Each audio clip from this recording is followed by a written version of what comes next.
Lauderdale 3, it's a sprint, 1 lap. Which means infinitely less chances to fuck up. Basically, I'm guaranteed to win. Oh, that's all I need, man. So I actually won this race in the previous thingamajig. I don't want to qualify. I want to see the setup. Just make sure the gearbox is still correct. There we go. Yeah.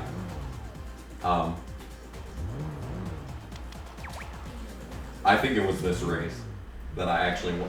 Excuse me. Oh my god, we're driving the escapes. We're driving the escapes. Look at this. I did not expect. So these are, actually I don't know if this is a Ford escape or not, but this is the final group of cars. I don't actually know if they have a thing, if they have a championship, because if you play this game, you know, casually and shit, it actually, oh my god, I'm not going to win this race. Look at the AI. Look at the fucking Dukes on this AI.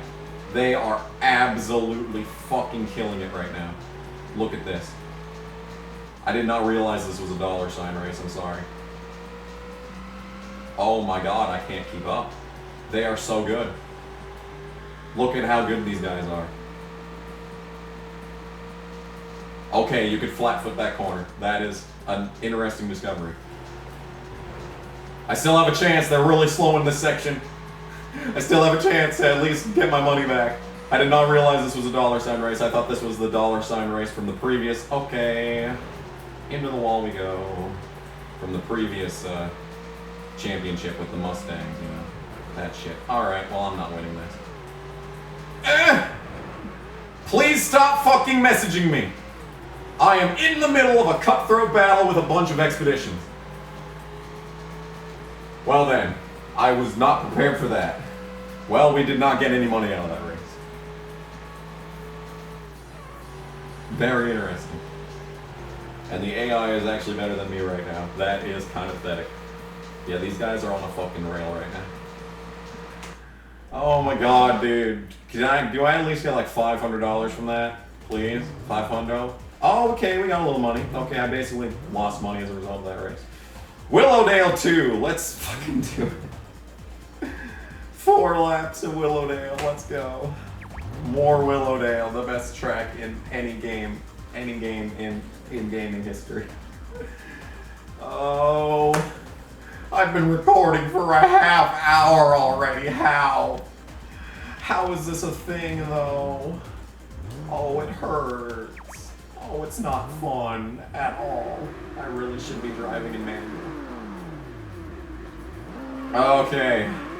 Alright, thanks for the brake check, fucking bitch ass. I don't actually know if he's the second in points guy, he might be. But he brake checked me, so he's a bitch.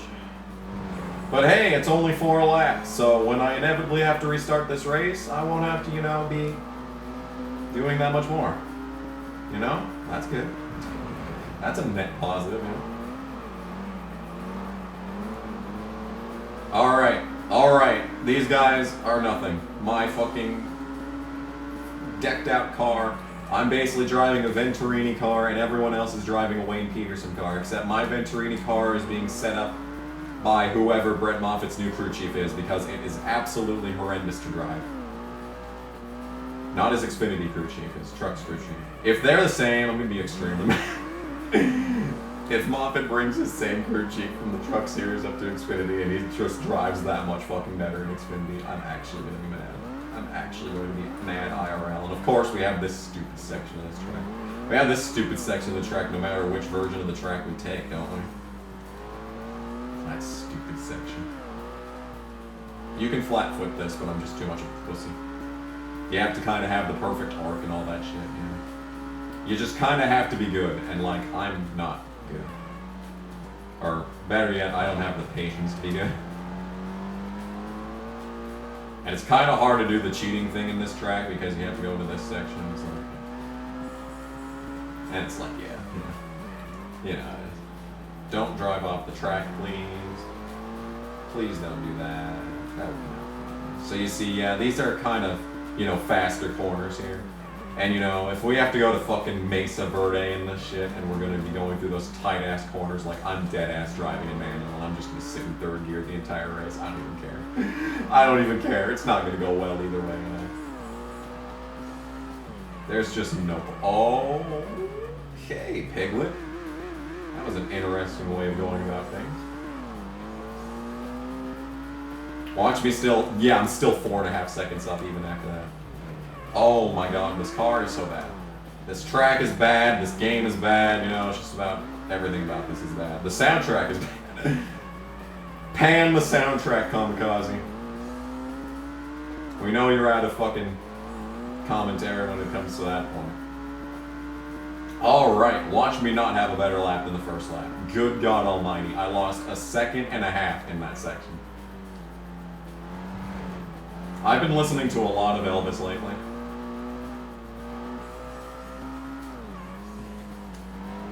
And you know, the thing about ELVIS is that he really didn't do anything new. He kind of just took what everyone else was doing and became successful from. You know, the only really new thing that he did was maybe like Hound Dog.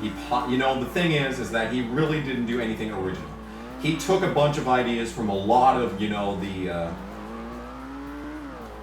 archetypical,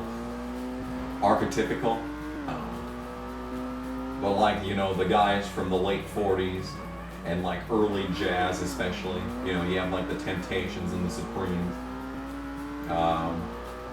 even Frank Sinatra, Ray Charles, that kind of, could you not go that fucking direction? That is the literal exact opposite direction of where I want you to drive car. Please cooperate with me. I'm trying to exposiate about ELVIS. And you know, he really didn't do anything new. Wasn't his dancing kind of just ripped off from someone too? The thing that ELVIS did was popularize it. He was a young and sexy and well-toned man, alright? He had the voice, he had the looks, and he had the skill.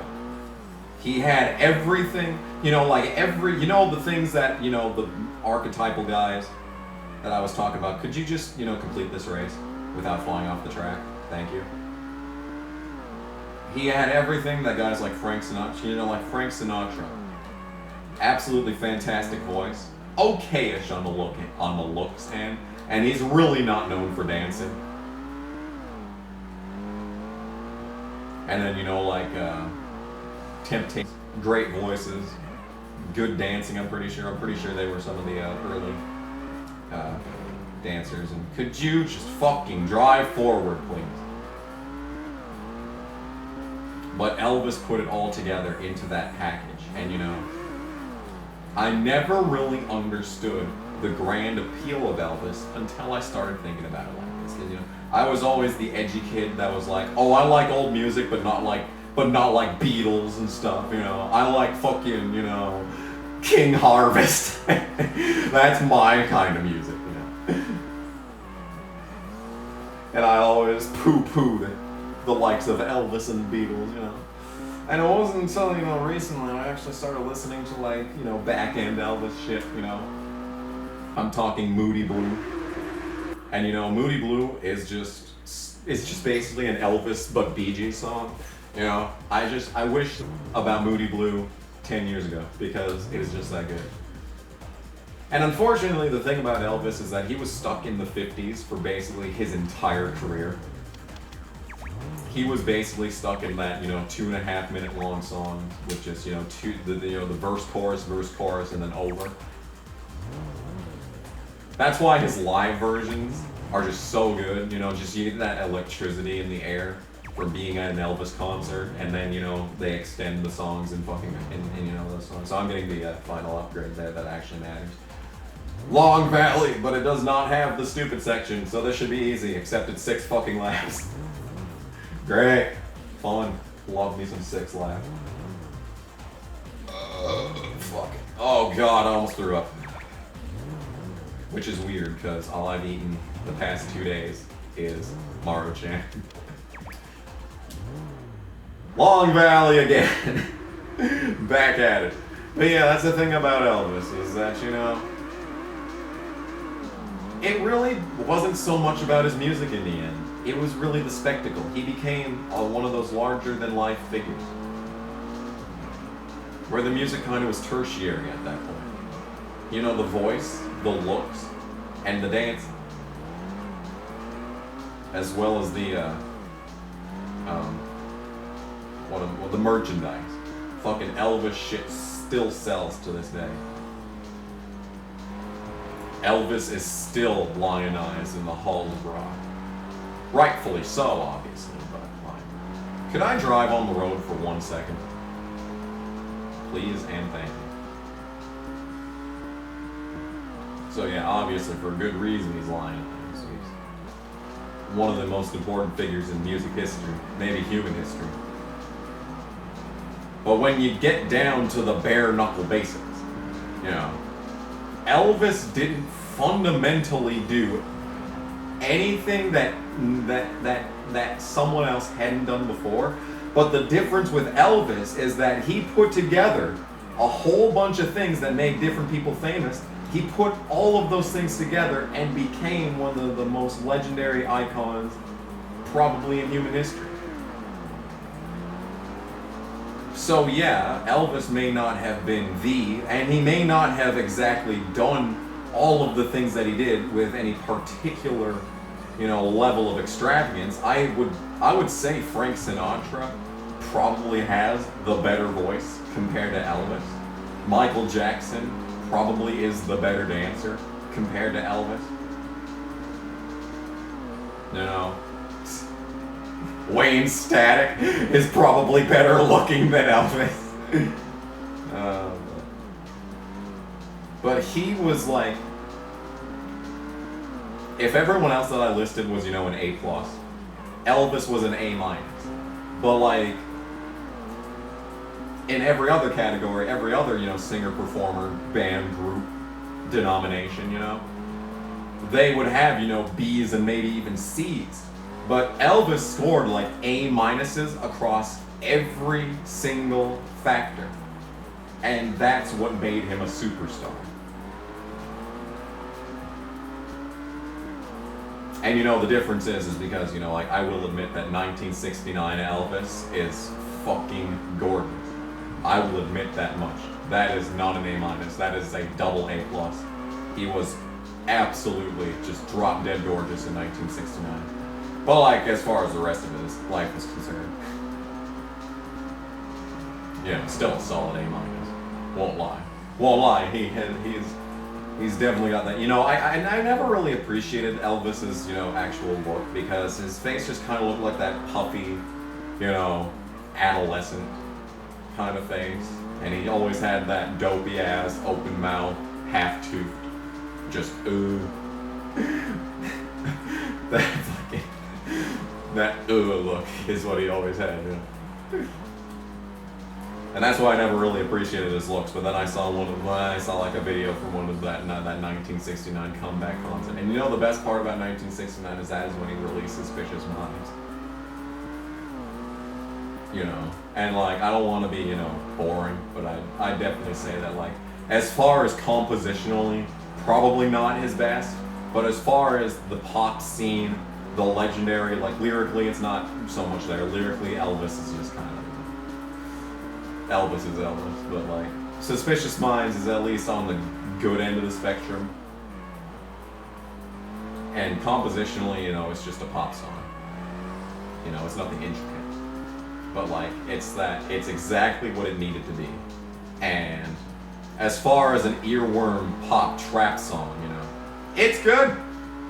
I like Suspicious Minds. I might even put it in my fucking iTunes. I don't know. We'll see. Fucking bet. Try me, bitch. I'll put Suspicious Minds in iTunes. Can I drive on the track, please? Thank you. Yeah.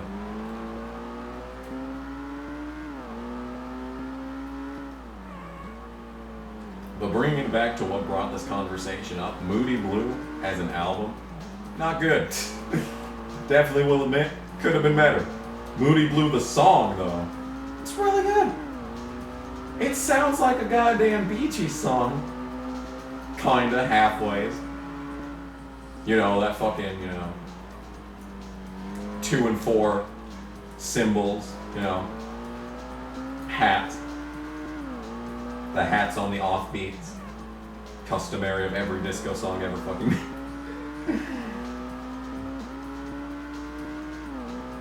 Yeah, it's good. I like it.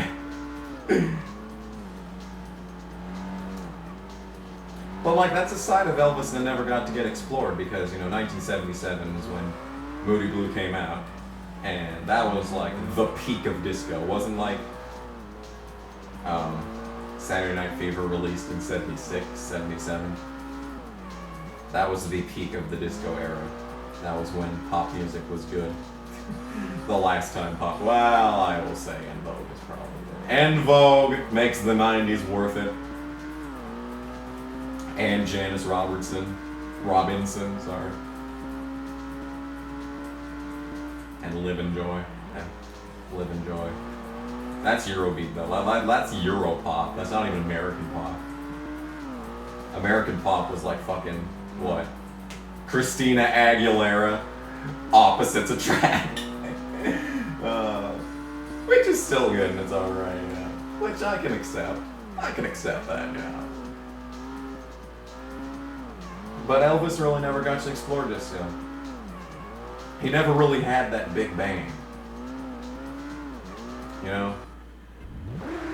He didn't have the depth that other 70s artists got.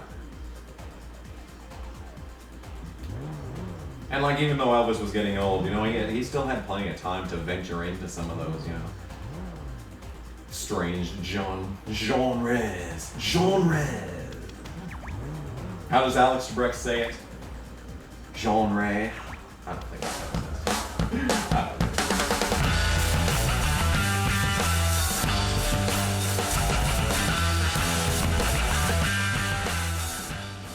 What the fuck is happening right now? Hello? Come on, Vito. Yes. Yes. No.